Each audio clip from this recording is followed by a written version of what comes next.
and welcome to the Gothic Unicorn. Today I'm working on a property for my Christmas village, and at the point at which I'm filming this, it is a very grey day in January, and I don't know when you'll be watching it. I'm almost certain it's going to be a lot closer to Christmas, but I've got the inclination to work on these properties, so I thought I'm going to do it while the inspiration strikes and record some of the process, at least for you, so that you can enjoy it too. Now today we are looking at Mistletoe Cottage. Now this is a 1/48 scale kit from Petite Properties. That was the Christmas Day gift in the 2024 Advent calendar. Now this is a property that is made out of heavy card and is a low relief kit. It's not quite as deep as it might be if it was a standard cottage kit. It doesn't say it's low relief. Well, it does say it's low relief on there, but it isn't as deep as it would be if it was a standard cottage. It has got an optional open back. I am going to try and replicate the glazed back that they included in one of the other Christmas cottages, because I think that's going to work better for my purposes. But I started on this one because somebody gave me an idea and I just had to run with it. And the idea was that my Christmas village needed a post office. And I just thought that this little cottage, which is 2 rooms, 1 down, 1 up, would work quite well. And so that is the look that we're aiming for. It's what I'm going for. Now I am having to keep reminding myself that I've got to dress the room so that what I see is actually the back of the counter and things like that. That's taken a bit of getting used to, because obviously there is the fact that you're seeing it from the back, not from the front. But I'm being very much inspired by the Victorian Post Office at our local Living History Museum. And that's sort of always in the back of my mind. So I'm now going to show you what we have done so far. Now, the property comes as 2 rooms that you then glue together, and I have put together both rooms and I have decorated inside. I've used a printed floor paper. It's not the most exciting, but it will do adequately because you're not going to see a great deal of it. I have fitted the chimney breast, and obviously I fitted the internal window frames. The external part is still all very plain, mostly because I wasn't 100% sure what I was going to do with it. I've got a few more ideas now, so that's good. But yeah. And then upstairs we've got another room, another fireplace, and again I've done the floors. These 2 pieces, there's 2 little notches and pegs that fit together so that you can get it easily into place. And what you're actually left with when you don't instantly knock it straight out is an upstairs that is a little bit bigger than the downstairs. It's got that hint of medieval. Now the chimney piece, the outside of the chimney is on the front of this cottage, and I've got that here. That has been covered with some printable paper. It will fit on sort of like that when it's all done. It all needs to be weathered, etc. But it gives you a bit of an idea of where I'm going with this. Upstairs, as you can perhaps see on the picture, I'll bring that up a bit. Upstairs will be half timbered. Downstairs, I may put some more of the same brick. I'm not sure. I probably should have done that a bit sooner, but you know what it's like. You get a bit carried away with putting it together. And actually, I was just going to paint the outside downstairs, but then I thought maybe it needs a bit of brick. So I've been umming and ahhing over that for several days at this point. But yeah, I think that's going to make quite a nice little post office. And I am adapting a kit. This is the, what's it called? Oh, my brain's gone. The Apothecary counter kit to make a little post office counter. And obviously what we're going to see when it's together is the back of it, and I'm going to put papers and things in there, and I'm going to put the till on there and stuff like that. But I thought that could look quite nice as a post office counter. I'm going to have a little desk or something in the corner, which is going to be so that people could, you know, address their packages or whatever else. And yeah, I was very limited. If I actually take these two apart again, I was actually very limited because of the positioning of the fireplace. I couldn't put a counter across the room because it wasn't going to fit. Not this one anyway. And I did look at doing other counters, you know, but I think my counter's going to go something like that. And I think that's going to work quite admirably. And there's going to be a little table in that corner where the window is. So yeah, that's where I'm at the moment. And I'll be back with a bit of an update soon. The building is now all together, and as you can see, I did go with the brick paper on the bottom. I just decided that was the way I wanted to go. I am going to put something over it to age it a bit because it is too clean and tidy, but for the moment that's where I'm at. Obviously now we've got the colour scheme on the front with the front exterior with the nice brown. I haven't gone black and white because black and white isn't how it would have been. Brown is more exact. It would have faded to grey, so I've gone with brown. And then at the back you can see the start of the glazing that's going to go over the back. I've got this piece which will fit in something like that, which will be glazed as well once the inside's done, and that's just going to give the interior some protection. But it's starting to look like an actual cottage. Obviously this is only a base coat for the roof. I put that on because with the just white cardstock roof it looked rather garish. So I've just painted it with its base coat.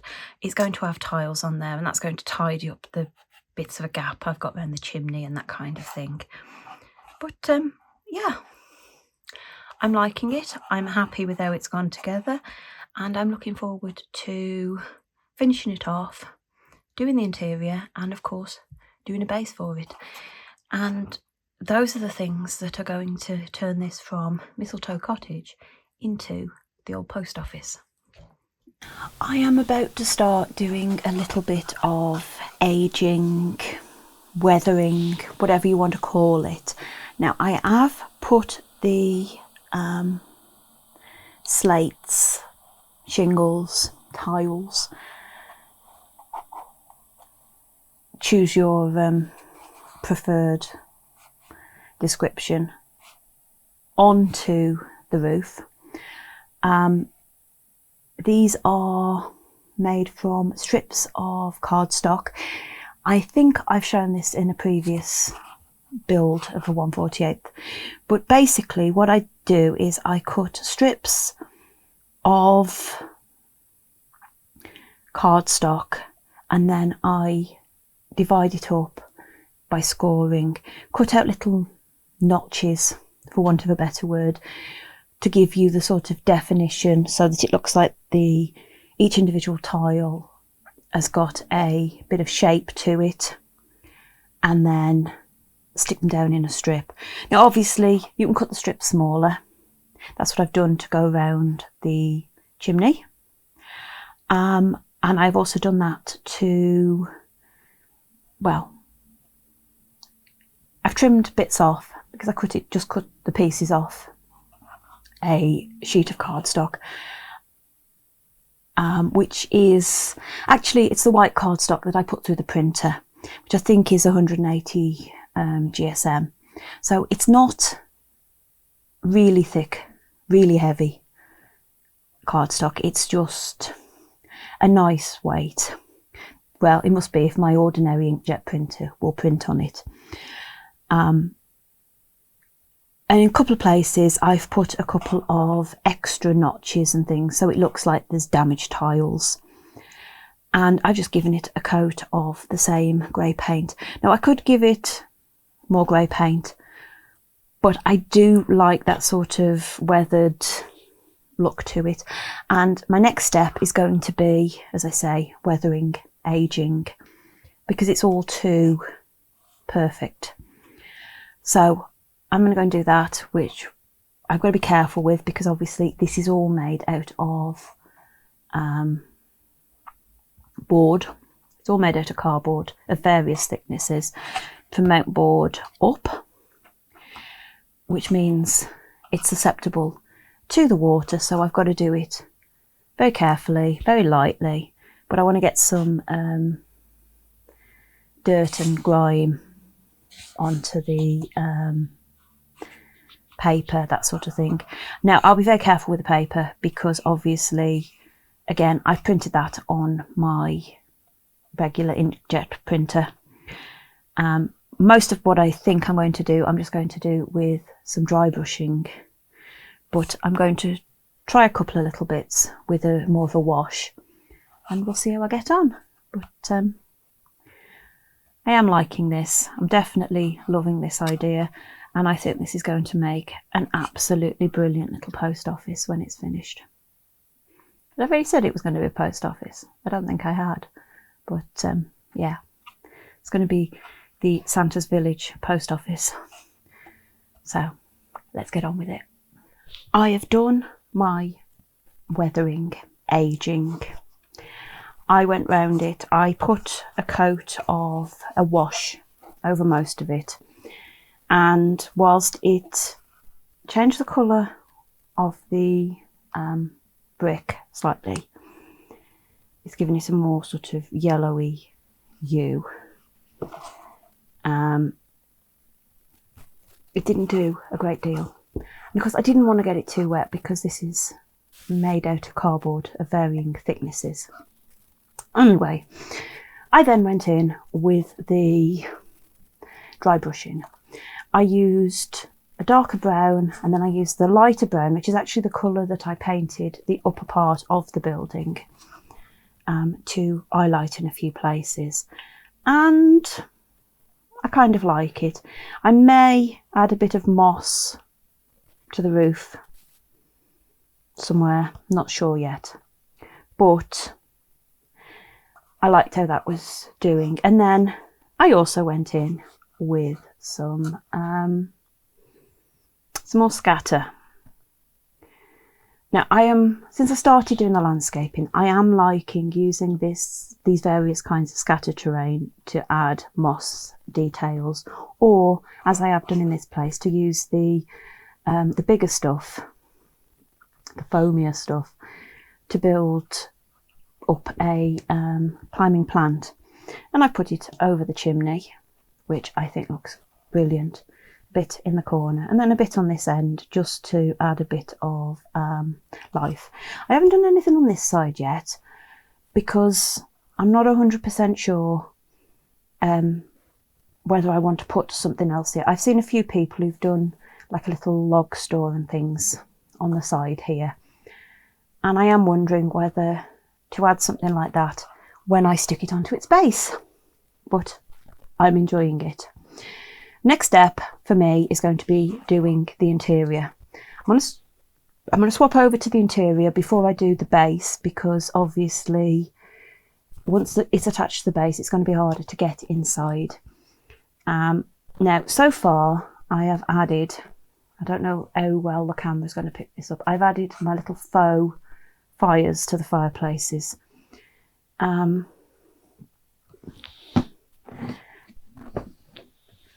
I haven't got an ordinary torch, I've only got a UV torch. I'll see if the UV torch will actually help. I don't know, does that work?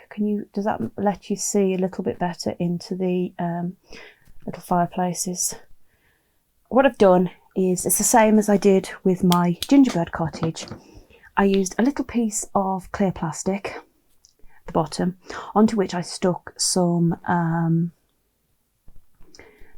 some little black seed beads, just to make it look like there were some coals. And then some little tiny bits, I've actually got some offcuts here of coloured cellophane to make it look like there's actually flames. And that's my fires. Very, very basic, but I think it works under these circumstances. Plus, once the actual back is on, and there's a plastic layer, it's not going to be so obvious anyway, so it's going to be more for me. So the next stage is to start working on the furniture. Now, I have started working on the furniture, but I'm going to save that for another post once I've actually put some details onto it. So we'll get on with that. Oh, and I have added, you might have noticed, I use my tweezers, they're smaller than my sausage fingers. I've put a couple of bugle beads onto that fireplace. I don't know what they're supposed to be, but it just looked right. No other reason than that. They look like metal tubes. I don't know what they are, but in this scale, a lot of the time it's about illusion, not about reality, when it comes to putting in those little details. So I think once the other furniture's in the room, that's going to work very well. It has taken a while, but I am about done with the furniture to go inside. Now, I have already stuck a few pieces in, so I'm just going to show you those, and then we'll look at what I've got on the table here. Now, I don't know how well this is going to work, but as you can see, on the upper floor I've added a chair. It's just a basic wooden chair, simple piece, but yeah. And then downstairs I have added another chair, and I've added a piece which is actually the Bible box that came out of one of the Petite Property advent calendars, which I've put as a little like writing slope. If anybody needs to address an envelope or what have you, they can do that there. I have also added, and I don't know how well you'll be able to notice this, a little tiny Christmas decoration on the mantle above the fire. And I've added a few little beads here and there for a little bit of detail. So that's what's glued in. And then we've got these pieces remaining.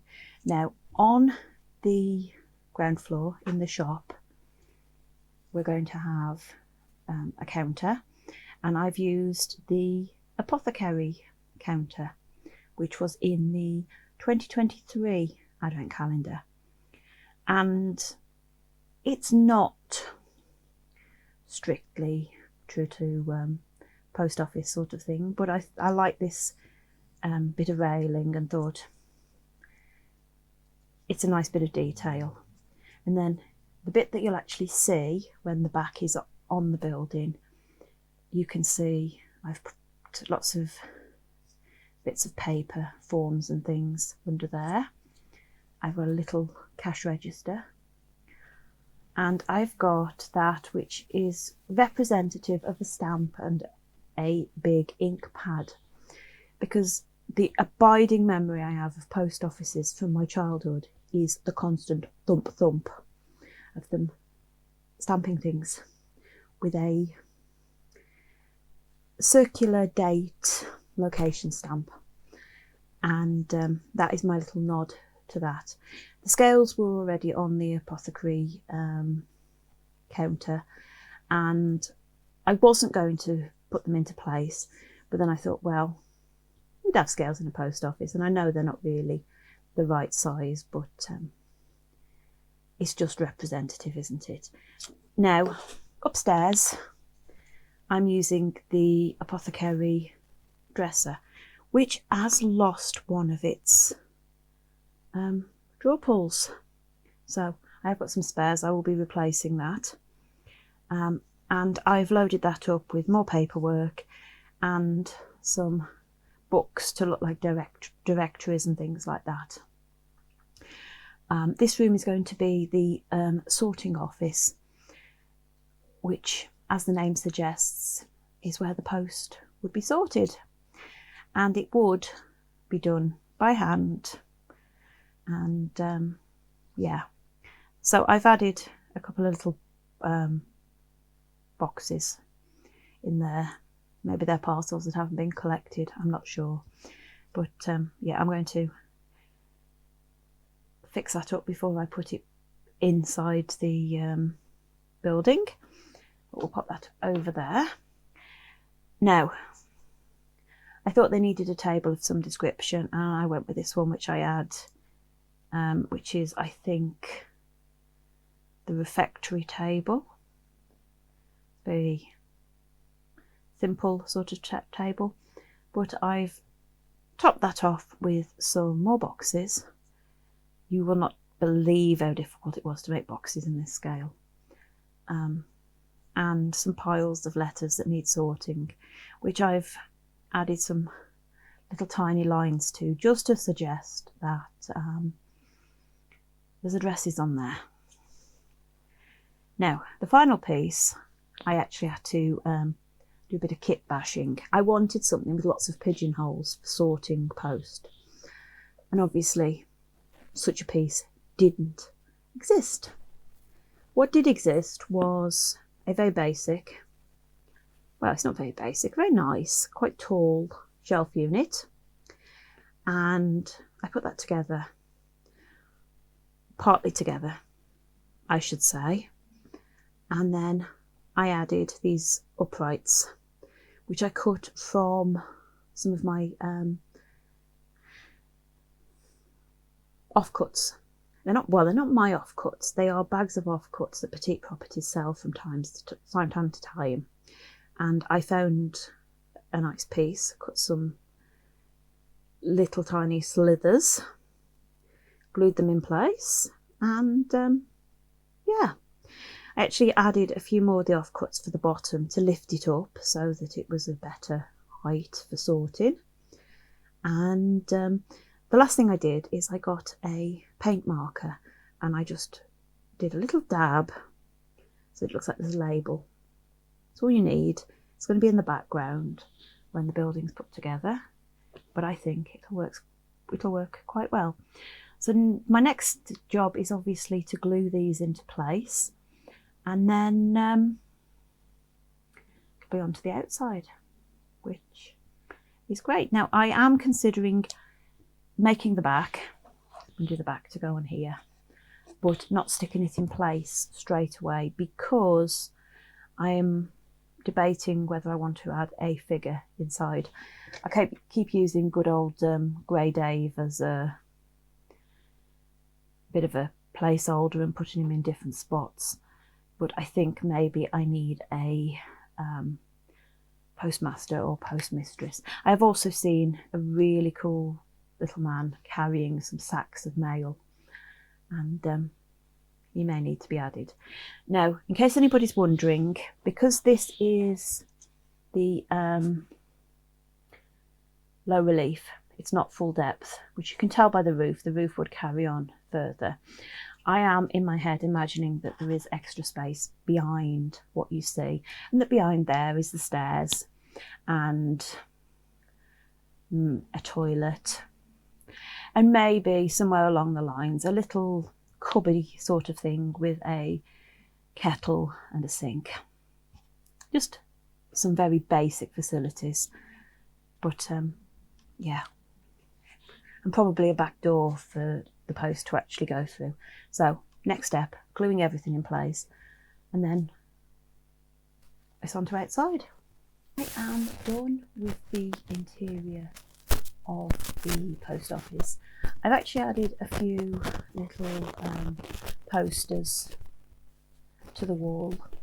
Downstairs there's a very twee North Pole post office sign, and then there's a couple of actual posters that are real posters about letters to Santa. Upstairs I've got a postcode map of the United Kingdom, and everything else is stuck in place, and I'm really liking it. Now I have prepared the back, which will go on vaguely like so. It needs pushing in place a bit better when it's glued in, and it's going to allow me a nice view of the back, but it's going to keep it nice and clean. However, I am still looking for a person to go inside, so I'm just going to pop that in place, probably with a little bit of blue tack for the immediate future.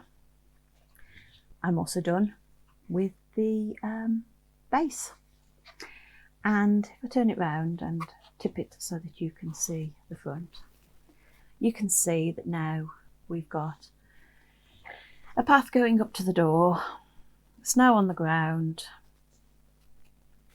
another tree, and my little post box,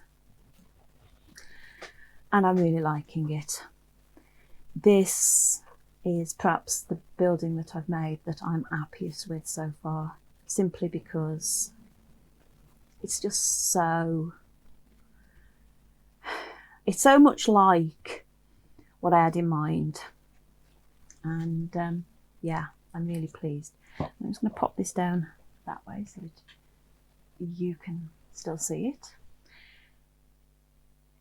and yeah, I'm done. This post office for my Christmas village is complete. It could have been done at any time of year, obviously, but I've gone with snow.